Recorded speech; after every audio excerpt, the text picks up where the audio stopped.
Hi hello అస్సలాముఅలైకుం welcome back to our channel Aisha's kitchen and vlogs. ఎలా ఉన్నారండి అందరూ? నేనైతే చాలా బాగున్నాను. సో ఇదైతే ఈరోజు వ్లాగ్ అనమాట. ఇది నిన్నటిదండి. పప్పులు నానబెట్టాను అట్టు పిండికి అనమాట, దోశ కోసం అని చెప్పి మినప్పప్పు బియ్యం పప్పులు నానబెట్టాను. సో మిక్సీ అయితే పట్టేశాను. మార్నింగ్ లేచిన దగ్గర నుంచి ఆఫ్టర్నూన్ దాకా ఏమేమి చేశాను, ఏం వంట చేశాను అనేది చూపిస్తాను. వచ్చేయండి. మరైతే మ్యాక్సిమం 8 అవర్స్ అయితే నానబెడతాను అనమాట. పిండి వేసేసాను. చూడండి ఎంత మంచిగా ఫార్మేట్ అయిందో. ఇది ఈరోజు మార్నింగ్ లేచి మీకు పిండి చూపిస్తున్నాను. ఇలా ఫార్మేట్ అయితేనే టేస్ట్ అనేది, అట్టు టేస్ట్ అనేది బాగుంటుంది అనమాట. పల్లి చట్నీ కూడా వేసేసాను.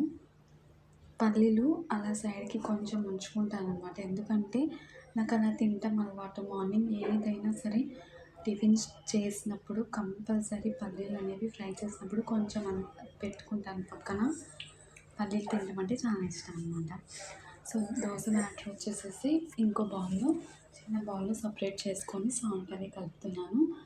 కొంతమంది దోశ బ్యాటర్లో వాటర్ కలుపుతారు కదా, నేను అసలు వాటర్ ఏమి కలపాను. ఇంకా ఇలా అయితే పిండి గ్రైండర్ పెట్టాను, అంతే యాజ్ ఇట్ ఈస్ వేసేస్తాను దోశ. వాటర్ అనేది అస్సలు వేయను. సాల్ట్ వేసేసి మంచిగా కలుపుకొని దోశలు అయితే వేస్తున్నాను. యాక్చువల్లీ తెలంగాణ సైడ్ దోశ అంటారు, ఏపీ ఏపీ సైడ్ అయితే అట్టు అంటారు. నాకు అట్టు అని అలవాటు. బట్ తెలంగాణ ఇటు సైడ్ దోశ దోశ అంటే అలవాటైపోయి నేను కూడా దోశ అని పిలుస్తున్నాను అనమాట. సో ఫస్ట్ అయితే పెనం క్లీన్ చేసేద్దాం. ఫస్ట్ ఆనియన్ కట్ చేస్తాం కదా, ఉల్లిపాయ అనేది రుద్దడానికి కట్ చేస్తాం కదా, దాంతో ఆ చిన్న పీస్తో ఫస్ట్ మొత్తం పెనం క్లీన్ చేసి ఉంటాం కదా, అది ఒకసారి మొత్తం తుడిచేస్తాను అనమాట. తుడిచి అది పక్కన పెట్టేస్తాను. ఇంకా ఉల్లిపాయతో ఫస్ట్ అయితే పెనం మొత్తం రుద్దేసి దోశ వేస్తాను. అప్పుడు నీట్గా వస్తుంది దోశ అనేది.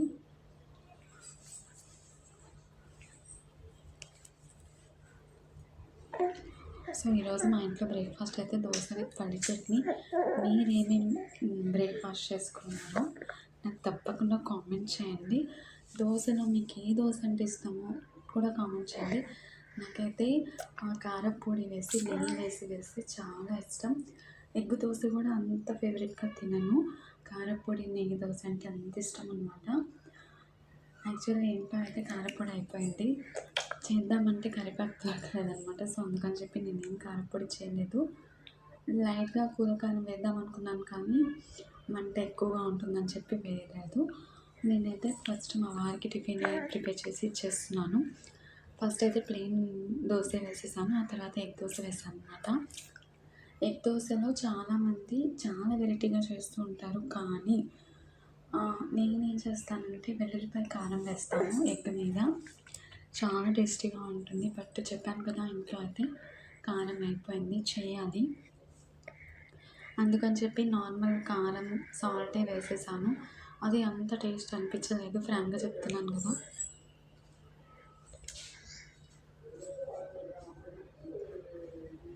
దోశలు చూడండి ఎంత మంచి కలర్లో ఎంత బాగా వస్తున్నాయో.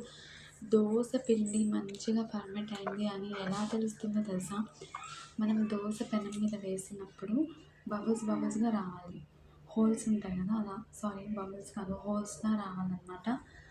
అలా హోల్స్ వస్తేనే మనకి దోశ పిండి అనేది మంచిగా ఫర్మెంట్ అయినట్టు. అలా ఫర్మెంట్ అయితేనే మనకి దోశ టేస్ట్ కూడా చాలా బాగుంటుంది. సో ఎగ్ దోశ వేస్తున్నాను మా వారి కోసం. చెప్పాను కదా, కారం జస్ట్ కూర కారం ప్లస్ కొంచెం సాల్ట్ అయితే కలిపించేసాను. ఆయన జస్ట్ ఒక ఎగ్ దోశ ఒకటి లేదా 2 ప్లెయిన్ దోశలు తిని వెళ్ళిపోయారు.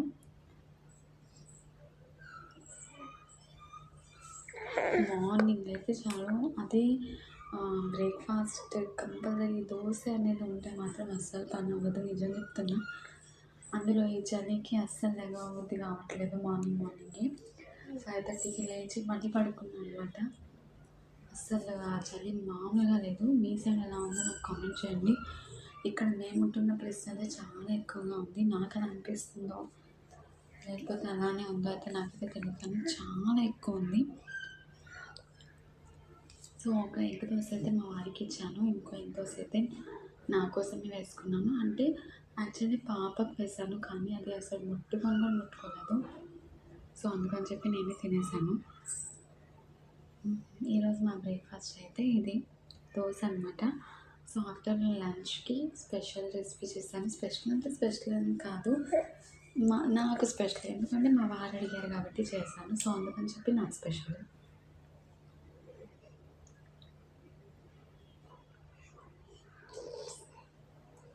చూసారా, ఎగ్ మీద కారం సాల్ట్ వేస్తున్నాను.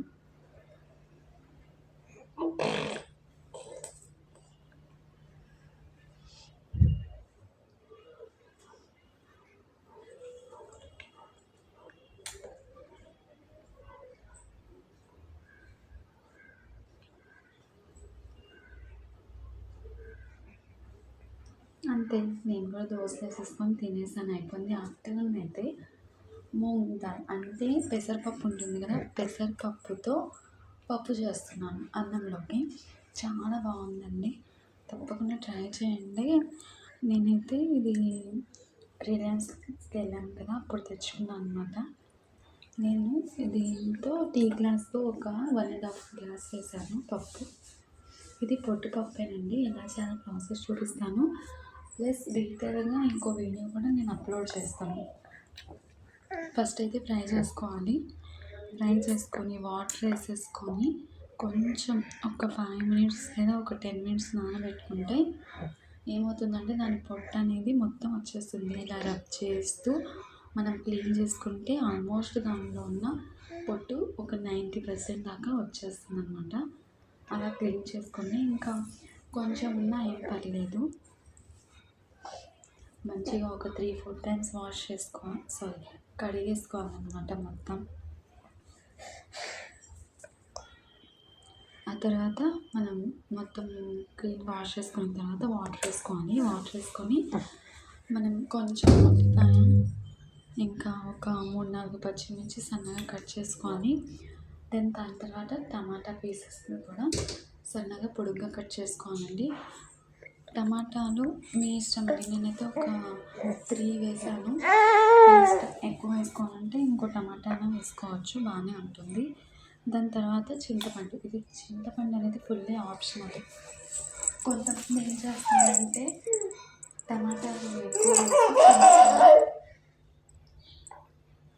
ఏం చేస్తారంటే టమాటాలు ఎక్కువ వేసి చింతపండు అనేది అవాయిడ్ చేస్తారు. బట్ కొంచెం చింతపండు పులుపు కూడా యాడ్ అయితేనే దాని టేస్ట్ బాగుంటుందండి. అందుకని చెప్పి చింతపండు కూడా కంపల్సరీ కొంచెం వేసుకోండి. ఆ తర్వాత కొంచెం పసుపు వేసేసి విజిల్స్ పెట్టేయండి. పెసరపప్పు అనేది తొందరగానే ఉడుకుతుంది కాబట్టి ఒక 4 to 5 విజిల్స్ వస్తే చాలు. చూసారా, నేను మధ్యలో ఓపెన్ చేస్తాను ఎందుకంటే మిరియాలు వేయటం మర్చిపోయాను. ఒక 3-4 మిరియాలు పచ్చాగా దంచుకొని వేసుకోండి, ఎందుకంటే పెసరపప్పు కదా స్టమక్ అప్సెట్ అవుతుందని చెప్పి కొంచెం ఒక 2 లేదా 3 మిరియాలు దంచి వేసేసుకుంటే మనకి ఏ ప్రాబ్లం ఉండదు, గ్యాస్ట్రిక్ ప్రాబ్లం అనేది ఉండదు అనమాట.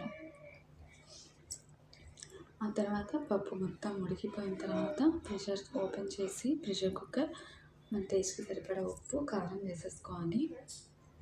వేసుకొని మంచిగా మెదుపుకోవాలి.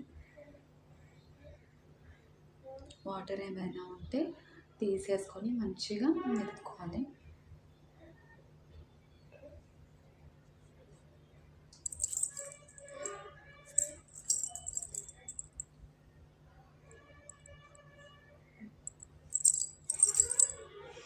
ఆ తర్వాత తాలింపు అండి, ఎలా తాలింపు వేస్తారో తెలుసు కదా.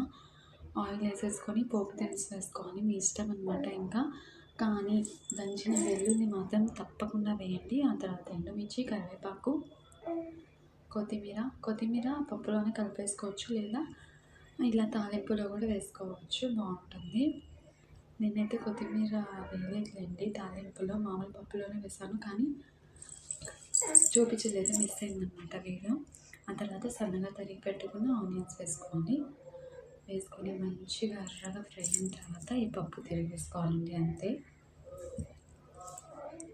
సూపర్ ఉంటుందండి, చాలా బాగుంటుంది. ఈ పప్పు కాంబినేషన్లోకి నేనైతే అప్పడాలు వేయించాను, చిన్న చిన్న అప్పడాలు అనమాట.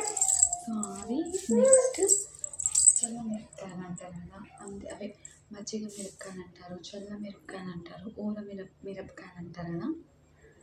సో అవన్నమాట, అవి వేయించాను. ఇవి నేను ఇంట్లోనే చేశానండి. మజ్జిగ మిరపకాయలు అనేది ఇంట్లోనే ప్రిపేర్ చేశాను.